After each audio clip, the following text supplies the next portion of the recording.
थोड़ा सा बहुत शुक्रिया प्रोग्राम में ज्वाइन करने के लिए। जो इनिशियल जो स्टेटमेंट इसहाक डार की तरफ से आया है वजीर खजाना बनने के बाद, लगता ही है कि जो माजी की उनकी पॉलिसी रही है कि वो इसको फेवर करते हैं कि रुपए की कदर को मजबूत करने के लिए या एक बैलेंस रखने के लिए मार्केट जो इंटरवेंशन है वो होनी चाहिए स्टेट बैंक की तरफ से। तो व्हाट डू यू थिंक? अब तो स्टेट बैंक का जो नया कानून भी आ गया, उसमें हमने कमिटमेंट भी दिया IMF को कि हम मार्केट ड्रिवन एक्सचेंज रेट रखेंगे।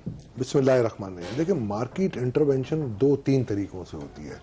मार्केट इंटरवेंशन का मतलब कभी भी ये नहीं होता कि हम इसमें कोई डॉलर पंप करें, स्टेट बैंक के रिजर्व से निकाल लें।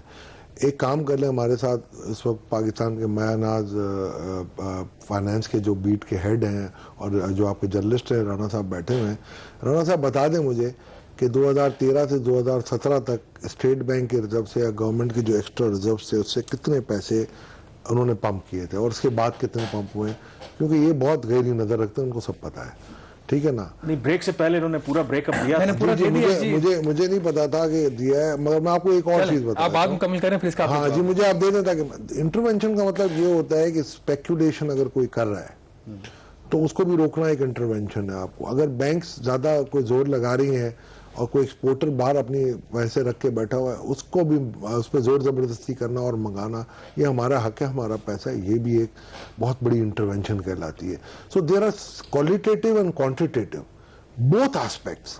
तो अब हमें सिर्फ देखना ये है कि क्वांटिटेटिव तो यही हम कह देते हैं ना कि जी कि चले जी पैसे पंप कर दिए, बट क्वालिटेटिवली अगर आप मुझसे बात करेंगे तो मैं ये कहूँगा कि ये yes he is a tough master, tough task master है वो। एडमिनिस्ट्रेटिवली वो ये अलाउ नहीं करेंगे किसी भी बैंक को कि इस तरीके से या गुड फॉर द कंट्री।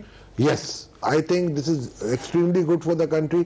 और ये मिफ्ता इस्माइल साहब ने भी रियलाइज किया था, but it was too late in the day for him to realise and to take the action. अच्छा, इसमें तौला साहब आपने कहा कि मार्केट के अंदर स्टेट बैंक ने कोई इंटरवेंशन नहीं की। जो डाटा स्टेट बैंक ने IMF के साथ शेयर किया उसके मुताबिक 2012 से लेकर 2019 तक कोई 24 अरब डॉलर मार्केट में फेंका गया, जिसमें पीपल्स पार्टी की हुकूमत ने भी कोई 4.5 अरब डॉलर, PMLN के टाइम पे कोई 16 अरब डॉलर प्लस, PTI ने फिर आके कोई 4.5 अरब डॉलर, इसी तरीके से। तो ये जब इंटरवेंशन हो रही थी, ये डॉलर्स कहां से आ रहे थे? क्या स्टेट, आप कह रहे हैं जी कि स्टेट बैंक के रिजर्व से नहीं गया है, तो क्या कोई और तरीकेकार था? क्या कोई एक्सचेंज कंपनीज थी जिनके जरिए बाहर से डॉलर लाए गए और फेंके गए? ऐसा तो वो क्या मैकेनिज्म? मतलब मैं सिर्फ एक ही बात करूंगा, अगर स्टेट बैंक ने इंफॉर्मेशन दी है तो मैं, आपको याद होगा आप कायमा कमेटी की उस मीटिंग में मौजूद थे जब रमेश वंकवानी साहब और आयशा गौस पाशा साहबा ने जिनको चेयर किया था, इन्फ्लेशन के ऊपर थी, and I was being called as an expert कि आप सवाल करें।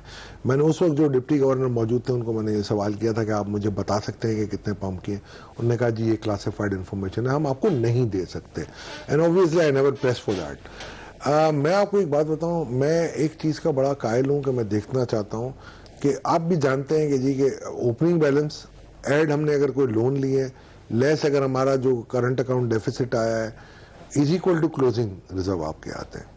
आप उठा के देख लें 2012 से लेके आज तक का फ्लो, मुझे कहीं नजर नहीं आ रहा वो आपका रिजर्व बढ़ता ही जा रहा है। रिजर्व जब बढ़ रहा है तो मुझे कोई ये बता दे, रिजर्व जब बढ़ता है तो उसके बाद फिर नीचे पे जाता है। चलिए इस लंबी डिबेट में नहीं जाते, थोड़ा सा आगे लेके चलते हैं प्रोग्राम को। एक और जो बात डार साहब ने कही कि वो चाहते हैं कि जो स्टेट बैंक ऑफ पाकिस्तान के कानून में जो तरामीम की गई अंडर द IMF प्रेशर, उसके अंदर कुछ गैर मुनासिब तरामीम हैं और उनको अप्रोप्रिएट वक्त के ऊपर वापस लिया जाएगा। आपका इसके ऊपर क्या व्यू है? इस वक्त जो स्टेट बैंक का कानून है वो किस हद तक वो पाकिस्तान के या रियासत के अंदर के जो निज़ाम होता है उसको चलाने के लिए वो ठीक नहीं है, और उसमें प्रॉब्लम्स है क्या? साहब 2-3 चीजें हैं। एक तो गवर्नर की ऑटोनॉमी है, चले आप जहां ऑटोनॉमी देनी है आप दें, हमें कोई प्रॉब्लम नहीं होती।